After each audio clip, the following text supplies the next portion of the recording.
Why is the Earth rotating slightly slower than it was 50 years ago? This isn't space, and it's not a catastrophe. Humans did this. One decision, one project, and it literally slowed down the rotation of the Earth.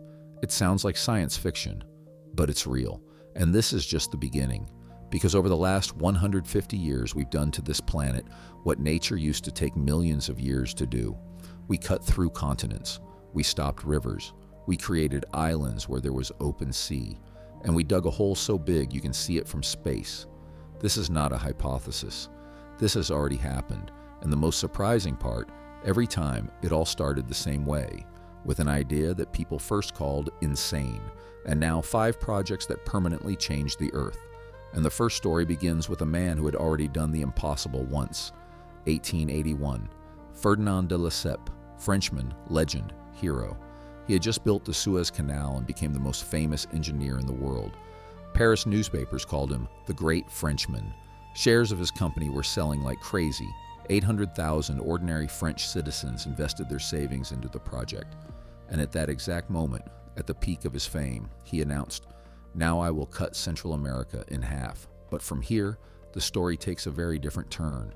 9 years later, the project would end in the largest financial collapse of the 19th century. 22,000 workers would die, most of them not from injuries, but from malaria and yellow fever. De Lesseps would be convicted of fraud. The French press would even invent a new word, Panama Scandal, a synonym for corruption and disaster, and the reason turned out to be disturbingly simple. Mosquitoes killed the French project. At that time, no one knew that malaria was carried by them. The French brought flowers in pots to decorate their barracks and filled those pots with water. Without realizing it, they created the perfect environment for malaria mosquitoes to breed. They were literally watering death. But that wasn't the end of the story. The Americans buy the project for $40 million, over $1 billion in today's money. President Theodore Roosevelt personally visits the construction site, the first sitting U.S. president to leave the country during his term. A photo of Roosevelt driving a massive steam shovel spreads across newspapers around the world. But the real hero of the story is someone else, Colonel William Gorgas, a military doctor. He proposed a radical idea for that time: eliminate all mosquitoes in the construction zone. He was ridiculed. A congressional commission called him crazy. But he insisted. His teams went through every house, every barrack, draining standing water, covering puddles with oil, fumigating buildings with sulfur, and the result was extraordinary. Within 2 years, malaria deaths dropped to about 7 per 1,000 workers. Before Gorgas, over 100. One doctor saved more lives than all the engineering solutions combined.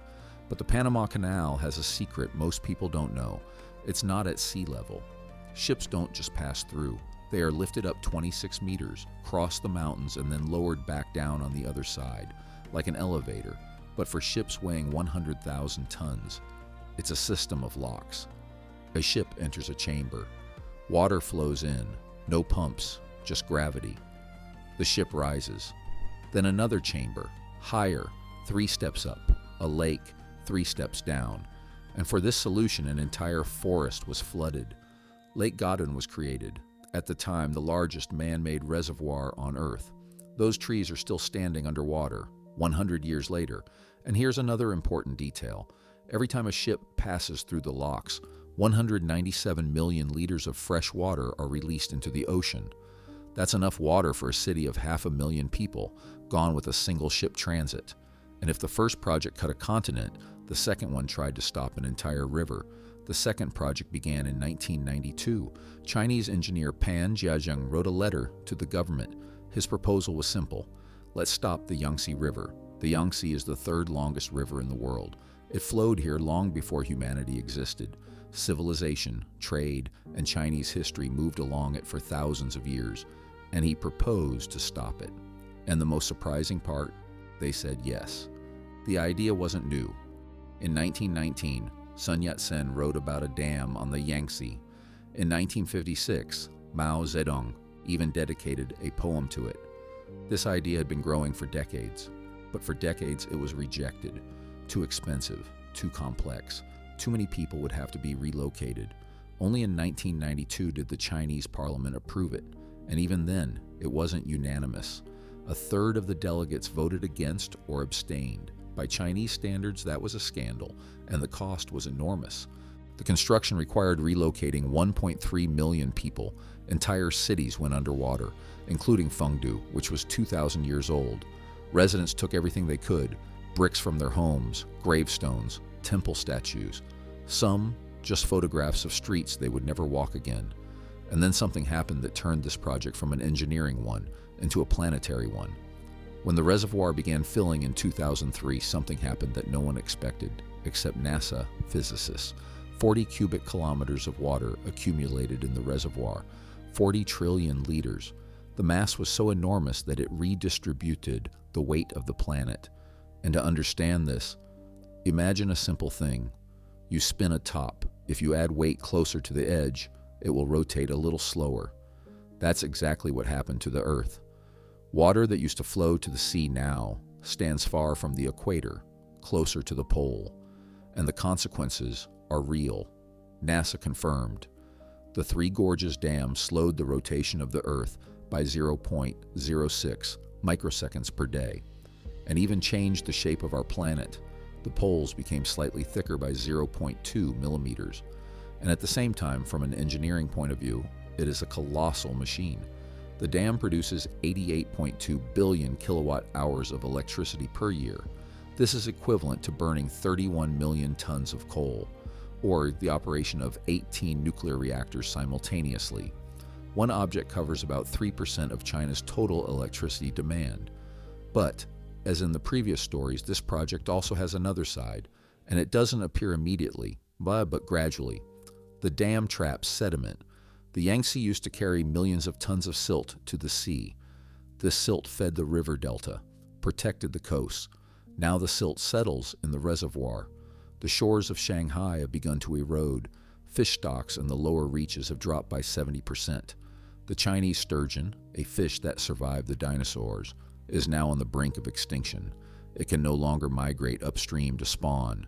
The dam has been blocking its path for 20 years. And if the previous project changed the planet itself, the next one changed its surface. Quite literally, the third project, visible from space. In 1906, two brothers, Daniel and Colonel Jackling, stood on top of a small mountain in Utah and looked down. And what they saw was not just a mountain. The mountain was copper. Literally, it contained copper. But there was a problem. The concentration was too low. Old mining methods didn't pay off. And then Jackling proposed an idea that the entire mining world considered insane. Don't dig a mine. Remove the entire mountain, layer by layer. Blast, load, haul, blast again, load again, until the mountain is gone completely. And, as often happens, no one believed him.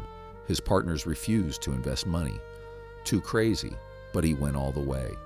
Jackling borrowed money from banks and built the world's first open-pit mine for low-grade ore, and the result turned out to be the opposite of expectations.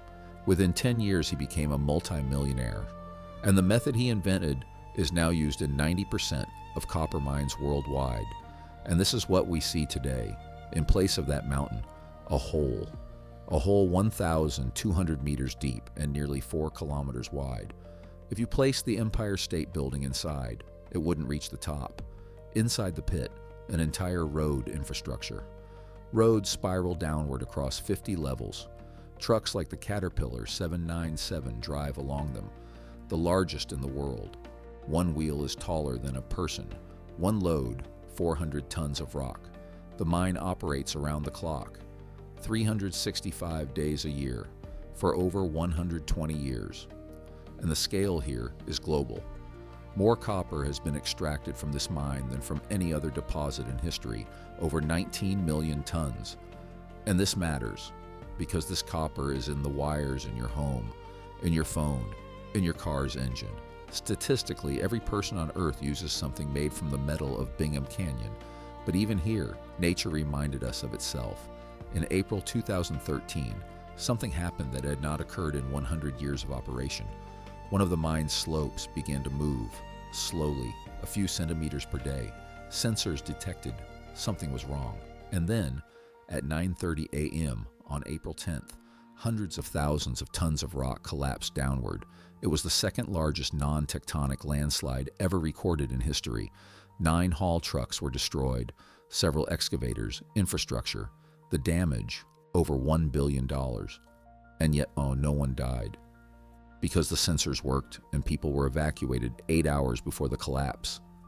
And if before we were removing mountains, the next project went even further. They decided to create land from water, the 4th project. In 2001, Sheikh Mohammed bin Rashid Al Maktoum called in the chief engineer of the state-owned construction company, Nakheel. He drew a palm tree on a piece of paper and said, "Build this in the sea." The engineer looked at the drawing for a few seconds, then asked, "When?" The task was technically impossible. In the Persian Gulf, constant currents, waves, and seabed sand that does not hold its shape. A conventional land reclamation would simply have been washed away within months. And then the engineers found a solution. First, an 11-kilometer-long rock breakwater, forming a protective ring around the island, shielding it from waves and currents. Second, a specialized dredging method. Special ships sucked sand from the seabed and shot it through pipelines to precise locations with GPS accuracy down to a few centimeters. 94 million cubic meters of sand and rock. And the shape of the palm was literally created under satellite monitoring every few hours, and the result was impressive. Dubai's coastline increased by 520 kilometers. That is the distance from New York to Washington, D.C., and all of this from empty sea. One project created more coastline than many countries have. But as before, this story has another side, the one not written in marketing brochures. The islands began to sink. Sand foundations under water pressure slowly compacted and subsided. Some areas dropped by several centimeters, and by engineering standards, that is critical for a structure built at sea level. Coral reefs were destroyed. 80% of reefs in the area died beneath layers of sand. Fish migration routes were disrupted. Ocean currents changed, and warm, stagnant water triggered algae blooms. And even this was not the limit. Another island was planned, Palm Jumeirah, 6 times larger than Palm Jumeirah. Construction began, but in 2008, the financial crisis hit. The project was frozen, and to this day, a stone foundation of the unfinished island still protrudes from the sea. It is visible from space, but no one lives there. And finally, the 5th project, the largest of them all, not to destroy, but to stop. The 5th project, the largest tree planting initiative in history. Every year, the Gobi Desert consumes about 3,600 square kilometers of land. That is the size of New York City and its suburbs every single year. Dust storms from the Gobi cover Beijing. Yellow haze. Visibility, 50 meters. Airports closed. In 2021, one such storm was so powerful that dust from China reached the coast of California. And then a solution appeared. In 1978, Chinese scientists said, "This can be stopped. We need to plant trees, a lot of trees." Official name, the 3 North Shelter Belt Program. But in the world it is known as the Great Green Wall, by analogy with the Great Wall of China. Only this one is made of trees. The project is designed for 73 years, until 2050. Its length, 4,500 kilometers. That is like from New York to Los Angeles. By 2020, 66 billion trees had already been planted, more than all the trees in Europe combined, and the result is enormous. According to NASA, from 2000 to 2020, China accounted for 25% of all global greening on the planet. 1/4, one country. But even here there is a cost. Ecologists are raising concerns.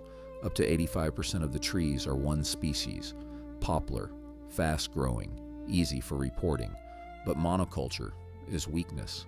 In 2000, bark beetles destroyed over 1 billion poplar trees in just a few years, because such a forest has no protection, no balance, no system.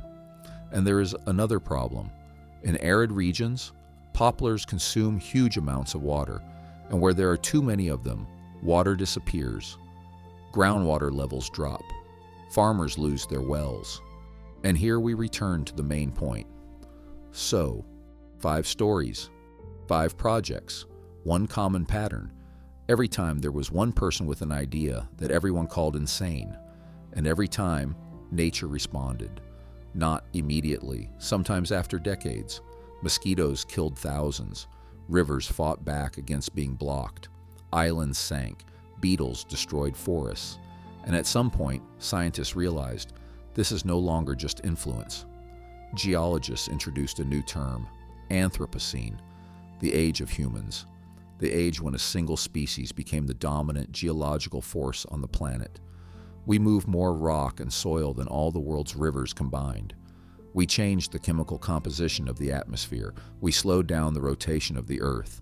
We created land where there was once sea, and all of this in just 150 years out of 4.5 billion years of Earth's history. And so the real question now is different. Not whether we can change the planet, but whether we know how to do it properly.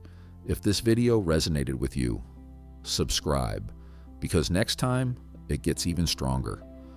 Next episode, the project that was supposed to save the Aral Sea, and why instead it became a desert on the place of the fourth largest lake in the world.